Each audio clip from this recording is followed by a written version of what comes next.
This is the first part of my series of casual tutorials about how to improve your essay writing and to get higher grades. And this is based upon a lot of marking of students' essays and also writing essays myself, and mainly for history, but it can be applied to a whole range of humanities topics. So the first tip for getting higher grades is to actually read the question. And I've got in front of me here an essay, actually it's one of my old essays, written about the period of the English Civil War, Oliver Cromwell and all that. And my first tip is read the question. And so many times people don't read the question. That's what I've found anyway. So let's really make the question nice and big. Let's make it even bigger. Here we go, 36 point, there we are, and I'm showing it at 150%. So there's the question. Why was it that Cromwell was able to achieve a settled government in Ireland and Scotland, but not in England?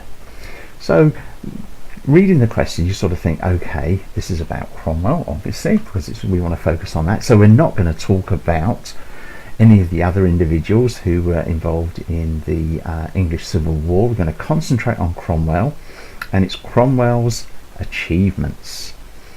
Okay, what he was able to do to achieve a settled government in Ireland and in Scotland, but not in England. Well, this of course presupposes that there was no settled government in England, so you might have to think about answering a point about that, whether it was really settled or not, as the question points out here. So you've got to identify the key words of your question. So it's why, obviously, that gives us our question, and you're going to concentrate on Cromwell, and you're going to concentrate on things which achieve settled government.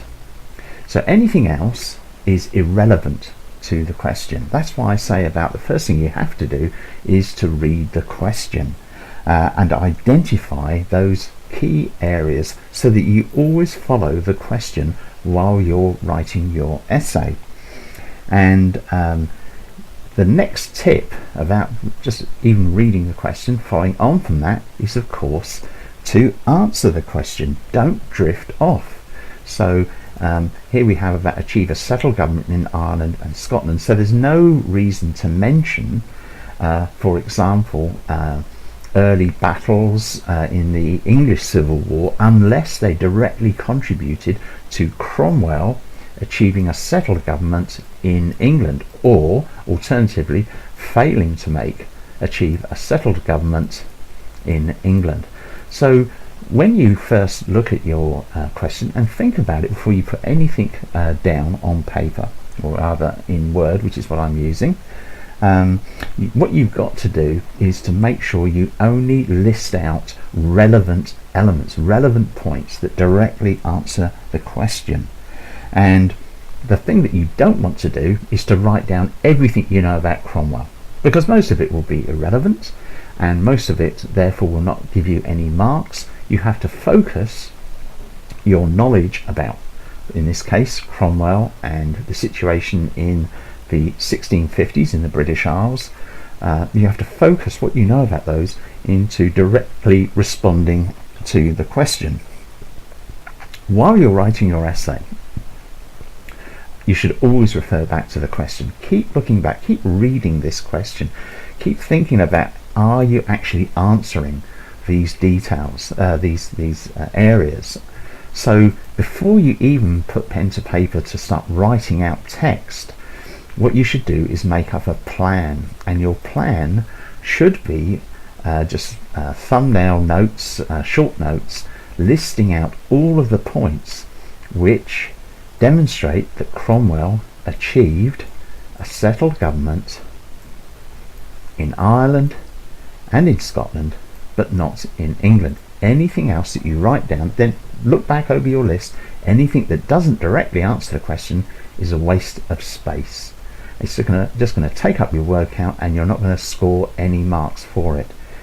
So I know I'm sort of labouring the points about this, but so many essays which I've read where students have taken just the question. They've seen Cromwell, Ireland, Scotland, England, and they've basically just written about his military campaigns. That's not what this question is about.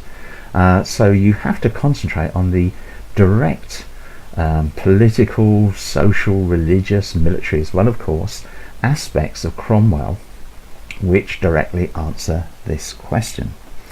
So the first stage then, after you've read the question, thought about the question, write out a list of points on a bit of scrap paper or whatever, a list of points and issues which directly relate to the question, and then look through those points and ask yourself, does this point go towards answering this question? So that's my first tip, and I know it seems fairly basic, but you will be surprised how many students sit down, see a question like this, and then just splurge away into a narrative description of what Cromwell has done, hoping that, like some sort of confetti, some of those points are going to be relevant to the question.